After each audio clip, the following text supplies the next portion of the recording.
More questions from the room. We received a question from a journalist called Charles Onyango-Obbo. He and 10,000 more are watching live right now online. And he says, you led the African Union reform process and most of its financing mechanisms. Given the failure of AU diplomacy and security interventions in the Horn of Africa, the fiasco the EAC faced in Eastern DRC, the mixed results of the Luanda process, do you think perhaps AU needs a reform of its political and diplomatic processes?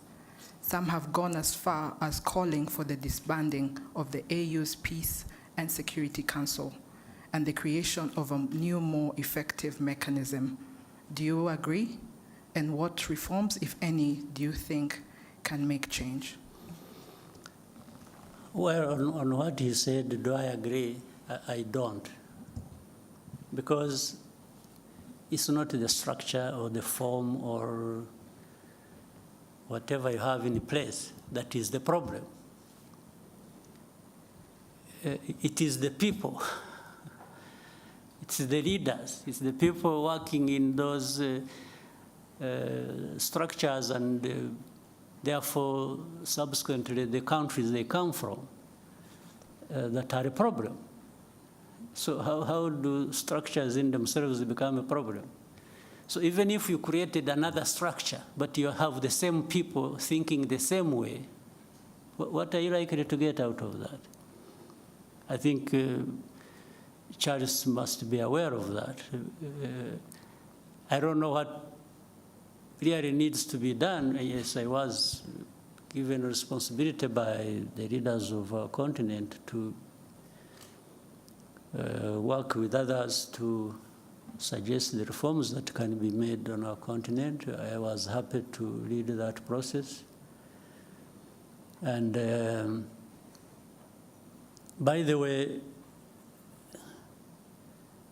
I also reached a point, after I had more or less completed the main bulk of what I was supposed to do, I thought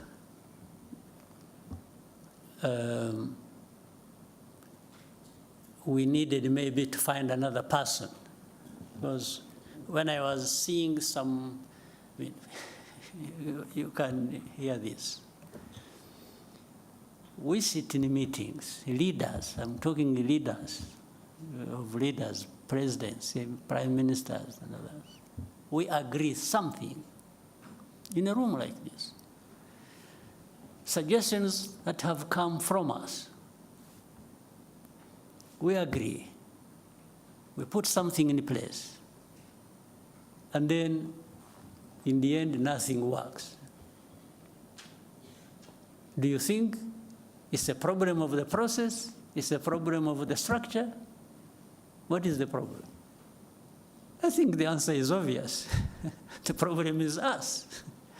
So in fact, when I even wanted to test that, because when it was just going back and forth like this and that, and we agree something, we don't do it, or we do it halfway, and so that is how I decided.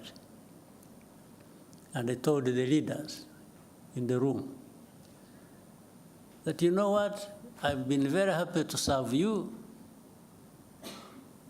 but I think it has come to the time we try somebody else. Maybe before you get tired of me, or before I get too frustrated myself, but to serve the cause of reform, I think we can, here in this room, choose somebody else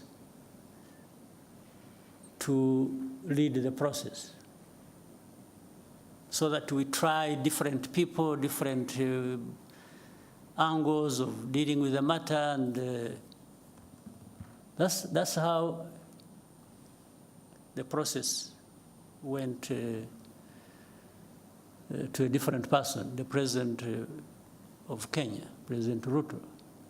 In fact, in the meeting, they even asked me who I think could be. So I gave them my proposition. all was to try and make a point to me that, I was trying to make a point to these people that we have a problem we need to address. And it's not going to be one person here or one structure there.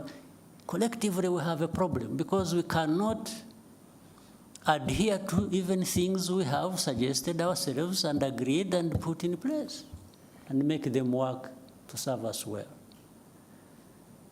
So suggesting to dismantle this and create this, and I don't think gives us any solution. The problem is in us. We need to, if we want things to work, we need to adhere to what we have agreed, what we think is important for our continent, for our people, and so we just have to keep trying with what we have in place. Yes, if there is a need to change something, sure, you can do that, but you still remain with the problem with not doing what you have agreed, irrespective of whatever changes, other changes you put in place, right? Yes. Yeah, so I don't see that. We need to find some way. I don't know whether, some magic. Whether we need to be saved, we need to,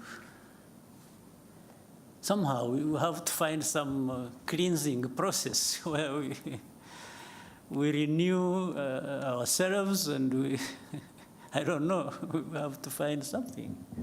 Otherwise, we are really not serving ourselves.